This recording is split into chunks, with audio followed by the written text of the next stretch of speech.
Video like जरूर कर लीजिए और ऐसे वीडियो लगातार फ्री में पाने के लिए चैनल को तुरंत सब्सक्राइब कर लीजिए और बेल आइकन को जरूर टैप कर लीजिए ताकि आगे भी सारे वीडियो आपको मिलते रहे। यूट्यूब में फॉलो करते हैं तो प्लीज ये वाला फ्री टेलीग्राम चैनल जरूर ज्वाइन कर लीजिएगा। सारे नोटिफिकेशन सारे अपडेट यहीं पे आते हैं, ध्यान रखिए। Hello everyone, welcome to R by study for civil services. मैं सल्फर पांडे। तो हम देख रहे हैं पर्यावरण एवं पारिस्थितिकी। अभी पिछले वीडियोस में हम लोगों ने जैव विविधता, ओजोन परत, इनके बारे में पढ़ा था। अब आगे है नाभिकीय आपदाएं। ठीक है, तो देखिए, नाभिकीय ऊर्जा जो है वो कई पर्यावरणीय और सामाजिक समस्याओं के लिए एक विकल्प प्रदान करता है, किंतु उससे कई गंभीर समस्याएं शुरू होती हैं।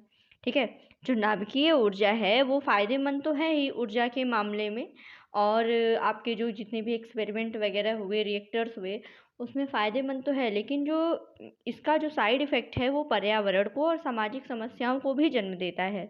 यद्यपि यह पर्यावरण के अनुकूल है, किंतु आर्थिक दृष्टि से इसका बोझ अभी नहीं उठा सकते। नाभिकीय संयंत्रों से दुर्घटनाओं का संभावित खतरा होता है, जो कि रेडियोधर्मी सामग्री को उत्सर्जित करता है। इनसे होने वाली जो दुर्घटनाएं हैं बहुत ज़्यादा भयावह होती हैं, वो रेडियोधर्मी सामग्री को उत्सर्जित करती हैं। एक तो है परमाणु आपदाएं और उनका घटित होना, दूसरा परमाणु नाभिकीय संयंत्रों द्वारा उत्पन्न अपशिष्ट का सुरक्षित निपटान। ठीक है, अगर कुछ परमाणु आपदाओं की बात करें तो देखिए, दिसंबर 1952 में चाक नदी, टोरंटो कनाडा, ये परमाणु ऊर्जा संयंत्र है। ठीक है, अक्टूबर 1957 में विंडस्केल प्लूटोनियम उत्पादन केंद्र यूके में। फिर है 26 अप्रैल 1986 चेरनोबिल परमाणु रिएक्टर कीव, चेरनोबिल, सोवियत संघ में। और नवंबर 1995 में मोन्जो, जापान में। ये जो हैं, ये यहाँ पे परमाणु आपदाएं हुई हैं, उनकी लिस्ट है। ये इसलिए दिया गया है कि एग्ज़ाम में एक आध बार पूछ दिया जाता है। जैसे अभी हाल ही में एक एग्ज़ाम में पूछा गया था अरेंज, क्रोनोलॉजिकल ऑर्डर में अरेंज करने के लिए, जिसमें दो ऑप्शन थे। एक ऑप्शन था भोपाल गैस त्रासदी, दूसरा था चेरनोबिल। ठीक है, इसी विंड स्केल भी था, और एक और ऑप्शन था, उसको क्रोनोलॉजिकल ऑर्डर में अरेंज करना था। ठीक है, अब आगे देखते हैं। अगला है कि पर्यावरण पर जो परमाणु आपदाएं होती हैं उनका क्या प्रभाव होता है। तो देखिए, परमाणु रिसाव के कारण जो होते हैं हानिकारक प्रभाव होते हैं, जो जल्दी या धीमी गति से चलते हैं। ठीक है, विस्फोट वगैरह के कारण जल्दी काफ़ी मतलब घटनाएं घट जाती हैं। रेडियोधर्मी जो विकिरण होता है उसकी वजह से धीरे धीरे धीरे धीरे हानिकारक प्रभाव पड़ते हैं। फिर है परमाणु विकिरण के घातक और तत्काल प्रभाव होते हैं। सब जानते हैं कि विश्व युद्ध द्वितीय के दौरान जापान के हिरोशिमा और नागासाकी में इन प्रभावों को सभी ने देखा था। ठीक है, अतः नाभिकीय ऊर्जा का सैन्य उपयोग सदैव अकल्पनीय परिणाम लाता है। ठीक है, हिरोशिमा और नागासाकी पूरी तरह से ध्वस्त हो गया था। ये जो परमाणु विकिरण का जो अगर घातक बहुत प्रभाव देखना है तो द्वितीय विश्व के दौरान हिरोशिमा और नागासाकी उसके एग्जाम्पल हैं। फिर है धीमी गति से परमाणु विकिरण भी। परमाणु रिएक्टरों, प्रयोगशालाओं, अस्पतालों, नैदानिक प्रयोजनों के लिए विकिरण को प्रत्यक्ष निवेश, जैसे कि आपका एक्सरे हुआ, ये विभिन्न स्रोतों से निर्गत हो सकता है। इतनी कम मात्रा में विकिरण जीवन के प्रकारों, पारितंत्रों पर काफ़ी महत्वपूर्ण प्रभाव डालता है। ठीक है, ऐसा प्रचलित भी हो गया है कि कम मात्रा में लगातार जारी किए जाने वाले छोटे परमाणु विकिरण की मात्रा बहुत हानिकारक हो सकती है। जैसे अगर धीरे धीरे मात्रा में आप उसके संपर्क में हैं तो इसमें क्या होता है कि बचपन से होने वाला रक्त कैंसर, ल्यूकीमिया हो सकता है, गर्भपात, कमज़ोर बच्चे, शिशु मृत्यु, बढ़ता हुआ एड्स का खतरा, अन्य प्रतिरक्षा विकारों और बढ़ती हुई अपराधिकता हो सकती है। भूमिगत जो बम परीक्षण, ये बहुत थोड़ी मात्रा में विकिरण छोड़ता है जो कि भूमिगत जल में पहुंच जाता है। और ये जो रेडियोधर्मी पानी होता है ये पौधों की जड़ों के माध्यम से सोख लिया जाता है। इस तरह क्या होता है कि जो रेडियोधर्मिता होती है वो हमारी खाद्य श्रृंखला में प्रवेश कर जाती है, जिसका प्रभाव आपके पौधे, जो कि भोजन, पशु, मनुष्य, इन सब पे पड़ता है। यहाँ तक कि ऐसी जो रेडियोधर्मिता होती है वो दूध तक में भी पाई जाती है। ठीक है, क्या देखा हमने कि जो भूमिगत बम वाला परीक्षण होता है वो क्या होता है कि इससे जो विकिरण होता है वो भूमिगत जल में पहुंचता है, उस जल को पौधों द्वारा सोखा जाता है, और जो कि पौधों के माध्यम से वो हमारी खाद्य श्रृंखला में वो रेडियोधर्मी जो पदार्थ है, जो जल है, वो पहुंच जाता है, जिससे पौधों पर, जीव जंतुओं, सब पर, हम पर भी उसका बहुत नेगेटिव प्रभाव पड़ता है। फिर आगे अगला है तेल रिसाव। तेल रिसाव क्या होता है? तेल प्रदूषण जल निकायों पर तेल की परतों को संदर्भित करता है। तेल रिसाव समुद्री प्रदूषणों का सबसे भयानक रूप है और हर समुद्री परिवहन पोत तेल रिसाव के लिए एक संभावित खतरा बन गया है। इसका कारण देखें तो सबसे सामान्य कारण क्या होता है कि जो समुद्री परिवहन होता है ना, इसके दौरान रिसाव होना। ऐसा होता है कि छोटे पैमाने या बड़े पैमाने पर कोई दुर्घटना अगर हो जाए तो इसमें क्या है कि तेल रिसाव समुद्री तल पर तेल उत्पादन के दौरान भी हो जाता है। लगातार तेल रिसाव के साथ साथ तेल टैंकरों द्वारा भी आपूर्ति लाइन से ये हो सकता है, मोटर बोटों के द्वारा भी हो सकता है। ठीक है, इसमें क्या है कि औसतन ऐसा बोला जाता है कि प्रति 1000 टन तेल पर, जो कि समुद्र से ले जाया जाता है, उसके पीछे जो है लगभग 1 टन तेल जो है वो समुद्र में फैल जाता है। ठीक है, तो ये समुद्री प्रदूषण का एक बहुत ही भयानक रूप है। अब इसके प्रभाव क्या होते हैं? अगर तेल का रिसाव हो जाता है किसी भी कारण से, किसी दुर्घटना के कारण, या फिर हम अगर आदान प्रदान कर रहे हैं, तेल को लाया जा रहा है किसी तरह रीस के, तेल पाइपों से रीस के, अगर तेल का फैलाव हो जाता है तो उसका प्रभाव क्या पड़ता है समुद्री जीवन पर? तो तेल रिसाव जो होता है उसके कुछ घंटे के भीतर ही मछलियाँ हुए, सेलफिश, प्लवक, ये जो हैं ये घुटन और चयापचय विकारों के कारण मर जाते हैं।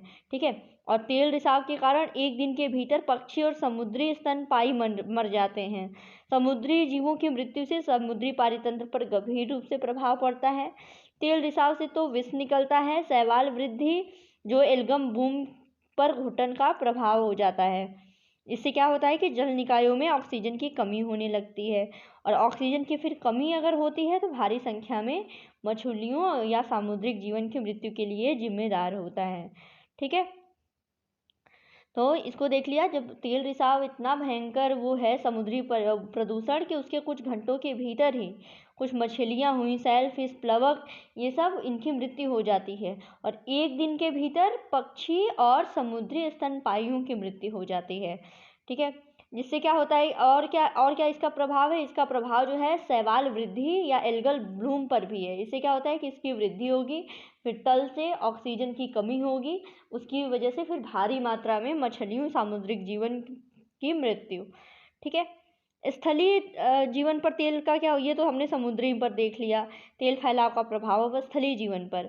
इसमें क्या होता है कि खाड़ियाँ हैं, ज्वारनद मुक्त तट, भित्ति, बड़े समुद्री तटीय शहर, नदी की खाड़ियाँ, ये सब तेल रिसाव के खतरों के प्रति अधिक संवेदनशील होते हैं।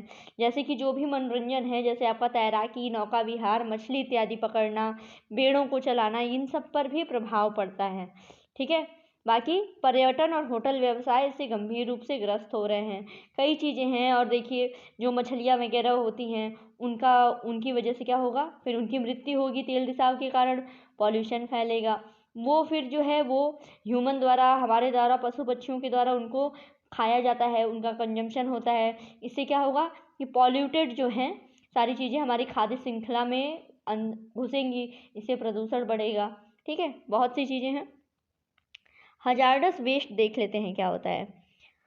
हजार्डस वेस्ट मतलब कि कोई भी पदार्थ जो वातावरण में मौजूद है या वातावरण में छोड़ा जाता है, जो सार्वजनिक स्वास्थ्य और पर्यावरण कल्याण के लिए गंभीर रूप से हानिकारक है, उसको कहते हैं संकटदायी पदार्थ। ठीक है, मतलब कि कोई भी वो पदार्थ हो जो वातावरण में मौजूद हो या वातावरण में छोड़ा गया हो, जो कि स्वास्थ्य के लिए, पर्यावरण कल्याण के लिए हानिकारक हो, वो कहलाता है संकटदायी पदार्थ। तो कोई भी पदार्थ जिसके एक विकिरण से स्वास्थ्य पर अपरिवर्तनीय प्रभाव पड़े, उसको संकटदायी खतरनाक पदार्थ कहा जाता है। ठीक है, जैसे विषाक्तता, ज्वलनशीलता, संक्षारक, अभिक्रियात्मक यानी विस्फोट। ठीक है, आगे बढ़ते हैं। इसमें देखिए घातक अपशिष्ट और उसके निपटान और प्रभाव। तो सबसे पहले तो अगर औद्योगिक अपशिष्ट की बात करें तो निपटारा और उपयोग और प्रदूषणकारी एजेंट देखेंगे, प्रभाव देखेंगे। तो ये औद्योगिक अपशिष्ट, कचरे को जलाए जाने से इसमें है जहरीली लपटें हैं, क्लोरीन, पॉलीवाइनिल क्लोरीन है, इसका प्रभाव क्या पड़ता है, ये क्लोरीन अम्ल वर्षा के कारण संभव है। अधूरा दहन क्या है, इसमें एजेंट जो है वो डायोक्सिन आर्गोनो है।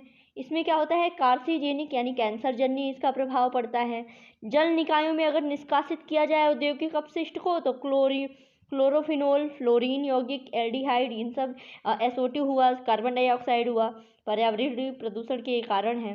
प्लास्टिक से तो पॉलीथीन है, पॉलीप्रोपिलीन है, पॉलिएस्टर है, तो ये विषाक्त पारिस्थितिकीय प्रदूषण को बढ़ावा देते हैं। वहीं अगर नाभिकीय अपशिष्टों की बात करें अस्पतालों प्रयोगशालाओं से, तो इसमें क्या है कि इसमें धीमी चिकित्सा में निरंतर कृषि में उपयोग, ये स्वास्थ्य के लिए खतरनाक होते हैं, कैंसर जनित उत्परिवर्तन होते हैं इसमें।